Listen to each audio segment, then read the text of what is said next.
11 చేతులు, ఇటు 5 చేతులు అటు 5 చేతులు ఉన్నాయనికి, మధ్యలో తొండము కలిపితే 11 అయిందనమాట.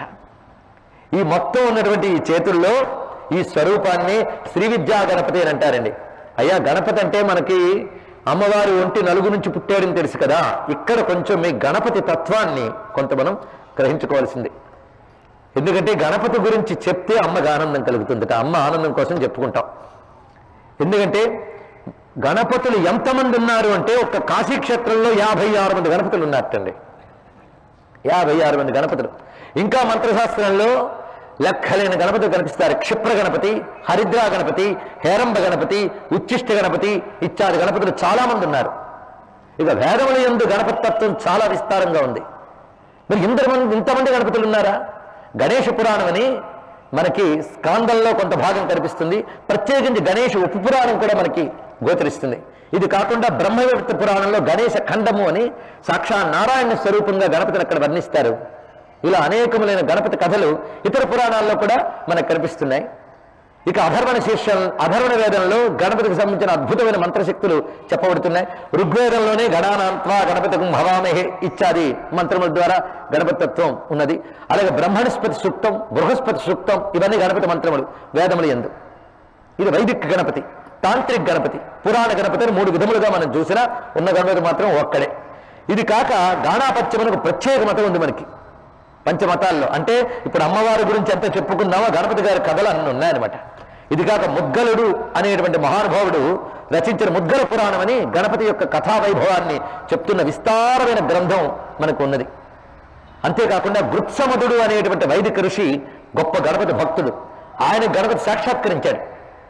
ఆయన దర్శించిన మంత్రమే గణానాంత్వా గణపతికం హవామహే అనబడేటువంటి దివ్య మంత్రం. అయితే గణపతి గురించి చెప్తే అది మళ్ళీ పెద్ద కథ అవుతుంది. కానీ చెప్పుకోకపోతే అమ్మ ఒప్పుకోదు కనుక చెప్పుకోవలసినంత చెప్పుకోవడమే, కానీ చెప్పవలసినంత చెప్పట్లేదు మనం. అందుకు కొంత మాత్రమే ఇప్పుడు మనం ప్రస్తావించుకుంటున్నాం. గణపతి గురించి తెలుసుకోవాలి. ఎందుకంటే ఒకటి తెలుసుకుంటూ ఉంటే మరికొన్ని సందేహాలు పుడుతూ ఉంటాయి. నాకు ఏది చదవకముందు ఒక్క సందేహం ఉందండి, చదివిన తర్వాత 1,00,000 సందేహాలు పుట్టాయి అన్నాడు ఒక ఆయన. అంటే చదవకుండా ఉండడమే బెటర్ అనమాట అనే స్థితికి తీసుకెళ్తే ఏం చేస్తాం? కానీ ఈ సందేహాలని సమన్వయం ఎలా చేసుకోవాలని తెలుస్తుంది. దేవతలంటే మంత్రాది దేవతలు, ఎన్ని మంత్రాలు ఉంటాయో అన్ని దేవతలు ఉంటారు. ఆ గణపతిని వివిధ రూపాలతో వివిధ ప్రయోజనాలకి వివిధ బీజాక్షరాల సంపుటిని మనం చేయగానే ఆ బీజాక్షరాల్లో ఉన్న శక్తి బట్టి ఆ ఆకృతుల్లో మార్పులు వస్తూ ఉంటాయి. అలా బీజాక్షరములు కలవడం చేత మంత్రంలో మార్పులు వస్తూ ఉంటాయి. ఒకే మంత్రానికి రకరకాల బీజాలు పెట్టి కొన్ని 100 మంత్రాలు తయారు చేయొచ్చు. అది మంత్రశాస్త్ర రహస్యాలు ఇవన్నీ కూడా.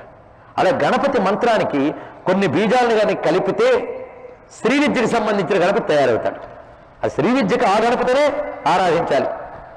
అలాగే ఉచ్చిష్ట గణపతి ఉంటాడు. ఉచ్చిష్ట గణపతి అంటే ఏమిటో కాదు. ఉచ్చిష్ట గణపతి అంటే అదేదో తాంత్రికం అనుకుంటారు. ఉచ్చిష్టం అంటే ఎంగిలి అని అర్థం. ఎంగిలి అంటే అర్థం ఏంటి? ఎంగిలంటే మన మాటలన్నీ ఎంగిలే. నోట్ నుంచి బయటకు వచ్చేవన్నీ ఎంగిలి అవునా కదా చెప్పండి. మరి శబ్దాలు ఎక్కడి నుంచి వస్తున్నాయి? నోట్ నుంచే వస్తున్నాయి. మరి నోట్ నుంచి వచ్చేటప్పుడు అక్షరాలన్నీ అంత వేగంగా వస్తుంటాయి. ఈ వేగంగా వస్తున్నప్పుడు మన నోరు అనేటువంటి కలుగు లోపల మహావేగంగా తిరుగుతూ కనిపిస్తుంది. ఏమిటది?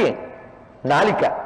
దీనిని ఎలుక అని అన్నారు. అది మూషికంలా తిరుగుతూ ఉంటుంది మహావేగంగా. ఈ మూషికం మీద కూర్చొని వస్తున్న గణపతి అంటే నాలిక మించి బయటకు వస్తున్న అక్షర సముదాయమే గణపతి. అది ఉచ్చిష్ట గణపతి అని. మీరు గణపతి సహస్రంలో జిహ్వా సింహాసన ప్రభువు అనే నామం ఉంది. జిహ్వా సింహాసన ఆయన అంటే ప్రతి అక్షరం నాలుక మించి వస్తుంది. నాలుక మించి బయటకు వచ్చినవన్నీ ఎంగిల్ అవునా కదా? కనుక ఉచ్చిష్ట గణపతి అంటే అక్షర గణపతి అని అర్థం. అందుకు ఉచ్చిష్ట గణపతి ఉపాసన చేసినటువంటి వాడికి అపూర్వమైన అక్షరశక్తి శబ్దశక్తి ఉంటుంది, వెంటనే పలుకుతుందిట. అదే దీనినే తామసికోపాసన చేసే వాళ్ళు ఉంటారు. వాళ్ళ గురించి మనం విడిచిపెట్టేద్దాం. సాత్వికమైన ఉపాసన మనం ఇక్కడ చెప్పుకుంటున్నాం. అంటే ఇంద్ర గణపతులు ఉంటారని చెప్పడానికే మీకు ఇది. క్షిప్ర గణపతి గణపతి ఉంది. ఒక్కొక్క గణపతికి రూపాల్లో మార్పులు ఉంటూ ఉంటాయి, అనేక రూపాలు. మొట్టమొదటి సృష్టికి పూర్వంలో బ్రహ్మదేవుడు సృష్టి చేయబోతే విఘ్నాలు వచ్చాయట. ఎందుకంటే పనంటూ ఉంటే విఘ్నం అంటూ ఉంటుంది కనుక ఎప్పుడో శివపార్వతులు పుట్టడమే కాదు, సృష్టికి ప్రారంభంలోనే విఘ్నాలు ఎప్పుడు వచ్చాయో వీటి నుంచి బయటకు ఎలా పడాలంటే ఓంకారాన్ని ధ్యానిస్తూ కూర్చున్నాడు బ్రహ్మదేవుడు. అప్పుడు ఓంకారమే ఎదురుగా కనిపించింది ఆయనకి. ఎలాగూ వక్రతుండ రూపంతో కనబడిందిట ఓంకారం. అందుకే ప్రణవస్వరూప వక్రతుండం అని కీర్తించారు దీక్షితులు వారు, మనకి ముత్తుస్వామి దీక్షితులు. అందుకు ఓంకారమే గణపతిగా కనబడి ఆయన వక్రతుండ మంత్రాన్ని ఉపదేశించాట. ఇది వక్రతుండ గణపతి అంటే ఆయన అలా కనిపించాడు. ఇలాగ అనేక సందర్భాల్లో గణపతులు రావడం ఉంది. అందుకు ఒకటేమిటి రెండేమిటి, ఇప్పుడు ఉన్న వాళ్ళు ఎంతమంది గణపతిని పిలిస్తే అందరూ గణపతులు వస్తారు, గుర్తుపెట్టుకోండి. అందుకు ఒక్కొక్క మహర్షి తనకు కనిపించిన గణపతి తనను అనుగ్రహించిన విధానాన్ని రచించి మనకిస్తాడు. అది మనం ఆదర్శంగా తీసుకువెళుతూ ఉంటాం. కనుక ఒక్కొక్క మహర్షికి ఒక్కొక్క రకంగా గణపతి కనిపించాడు. కనుక మంత్రంలో ఇంద్ర గణపతులు ఉంటారు. కనుక పురాణ కథలన్నీ కూడా మంత్ర స్వరూపాలను ఆవిష్కరించడానికి సరిపో, అందుకు అన్వయించుకోవాలి. ఇవి తెలియ కొంతమంది లక్ష్మీ గణపతి ఏంటండి, ఇదేమిటండి వెర్రి మాట్లాడుతూ ఉంటారు. కొంతమంది మేము విష్ణు భక్తులు అని చెప్పి గణపతి ద్వేషులు శివద్వేషులు కూడా తయారవుతారు. వాళ్ళు విష్ణువు క్షమించరు, గుర్తుపెట్టుకోండి. ఆ విష్ణువే గణపతి. ఇవన్నీ రహస్యాలు. ఒకప్పుడు కైలాసంలో గణపతికి పుట్టినరోజు చేస్తుంది పార్వతీదేవి. ఇది భార్గవ పురాణం అనే పురాణంలో మనకు కనిపిస్తుంది. ఆ పుట్టినరోజు చేస్తూ ఉంటే విష్ణులోకం నుంచి ఇన్విటేషన్, విష్ణులోకానికి కూడా ఇన్విటేషన్ వెళ్ళింది. అప్పుడు విష్ణులోకంలో ఉన్న పార్శ్వగణాల్లో ఒక ఆయన వచ్చాట అక్కడికి కైలాసానికి. వచ్చి ఆ పుట్టినరోజు వేడుకలన్నీ చూసి పార్వతీదేవి దగ్గరికి వచ్చి నేను సెలవు పుచ్చుకుంటానమ్మా, వెళ్తాను వైకుంఠానికి అన్నట్ట. భోజనం చేయకుండా వెళ్ళిపోతున్నావేంటి ఆయన అందుట పార్వతీదేవి. నేను విష్ణువుని చూడనిది భోజనం చేయను, అది నా నియమం, కాబట్టి నేను మళ్ళీ వైకుంఠానికి వెళ్ళిపోతాను విష్ణువు దగ్గరికి అన్నట్ట. అంటే మా అబ్బాయి దగ్గరికి వెళ్ళి చెప్పి వెళ్ళాను అదట, గణపతి దగ్గరికి వెళ్ళేట్టు చెప్పడానికి. అప్పుడు ఆ గణపతే విష్ణువుగా కనబడ్డట. ఆయన నమస్కారం చేసి కైలాసంలో భోజనం చేసి వెళ్ళేట్టు ఆయన. ఈ కథలో ఆంతర్యం ఏమిటి? ఈ కథలో ఆంతర్యం ఏమిటి అంటే గణపతి నారాయణుడు ఒకటే తత్వము. ఇవన్నీ కూడా తత్వం తెలిసిన వాడికి దేవతా భేదాలు ఉండవు. మన తత్వం వైపు ప్రయాణించాలి. అందుకు భేద దృష్టి అనేటువంటి భండాసురుని ముందు చంపుకుని ఈ కథల్లోకి మనం ప్రవేశిద్దాం. ఇప్పుడు వచ్చారండి శ్రీ విద్యా గణపతి. ఈయనకు మొత్తం 10 చేతులు, 11వ చేతి తొండమని చెప్పాం.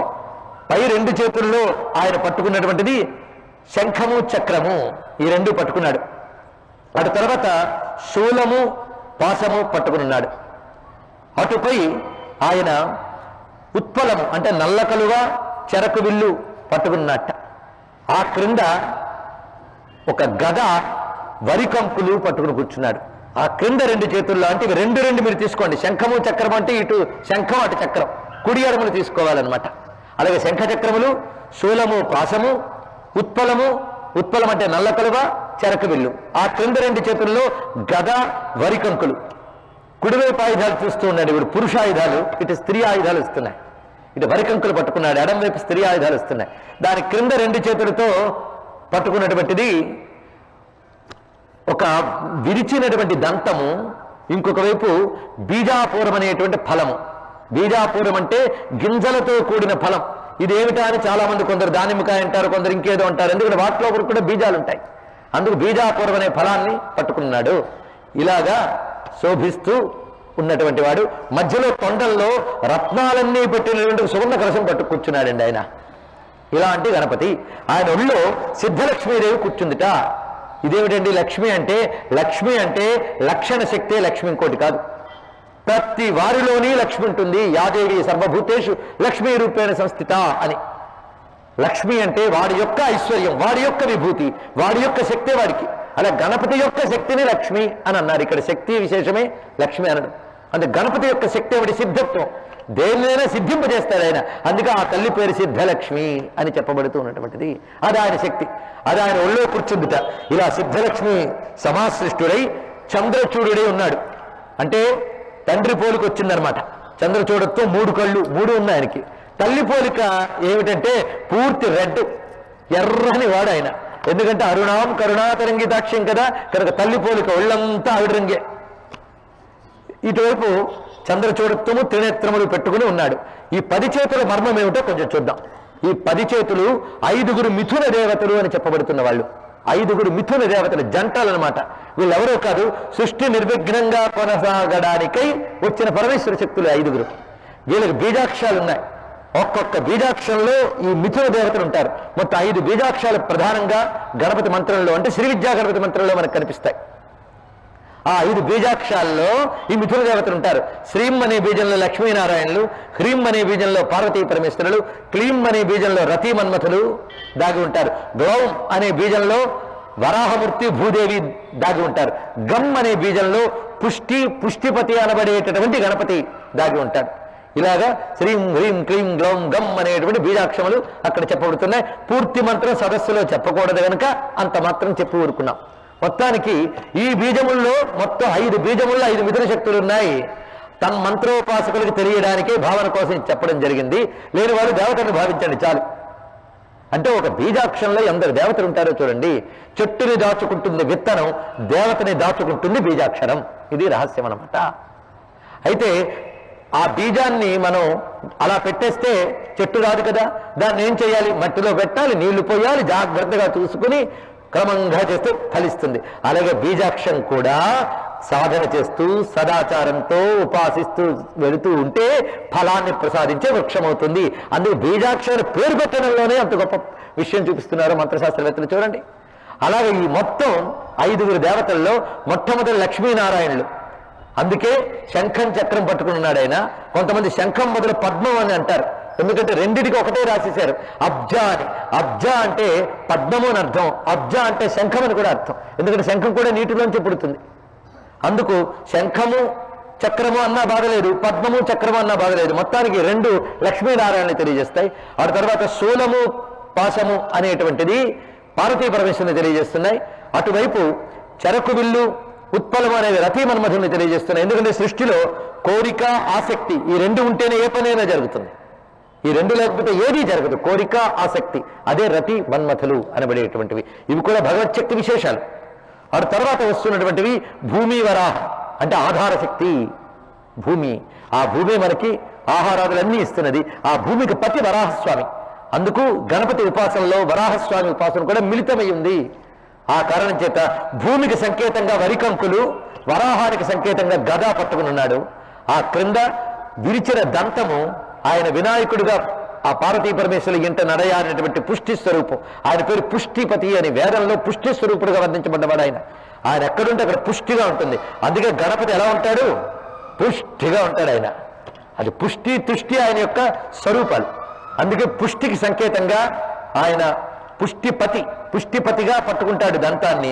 ఆయన శక్తి అయిన పుష్టికి సంకేతంగా బీజాపురం పట్టుకుంటాడండి. ఈ విధంగా బీజాపూర గదేక్షు కర్మకరుజ చక్రాబ్జ పాసోత్పల వ్రియగ్ర స్వవిశాన రత్నకలశ ప్రోజ్జత్కరాంభోరుహ ఝేయో వల్లభయా సపద్మకరయా శ్లిష్టోజ్వలత్ భూషయ విశ్వోత్పత్తి విపత్తి సంస్థితికరో విఘ్నేశ ఇష్టార్థద అని ఈ గణపతిని చెప్తున్నారు. అంటే ఈయనేదో చిన్నవాడు కాదండి. పార్వతీ పరమేశ్వరుడు ఉభయశక్తి స్వరూపుడై కూర్చున్నాడు ఆయన. కాబట్టి సృష్టి స్థితిలో కారకుడైన పరమేశ్వరుడే గణపతి అనే భావనతో ఆరాధించాలి. ఇదే గాఢాపత్యం. ఆ స్వామి ఉద్భవించిన వెంటనే ఆ తల్లి దగ్గరికి వెళ్ళి నమస్కారం చేశాడు. పిల్లాన్ని చూసి మురిసిపోయి నువ్వు ఏదైనా చేయగలవు బయలుదేరన్నది. అక్కడేం పడింది ఈయనకి తెలుసు, ఆ తల్లికి తెలుసు, ఇంకెవరికి తెలియదు. తిన్నగా ఆయన కదిలేట. ఈయన కదులుతుంటే శక్తిశాలన్నీ ఈయన ఎక్కడికి వెళ్తాడా అని చూస్తుంటే ఈ ఎర్రని స్వామి మొత్తం 11 చేతులతో బయలుదేరాడు. అక్కడికి తిన్నగా వెళ్ళి ఎక్కడ పడిందో అక్కడికి వెళ్ళాడండి.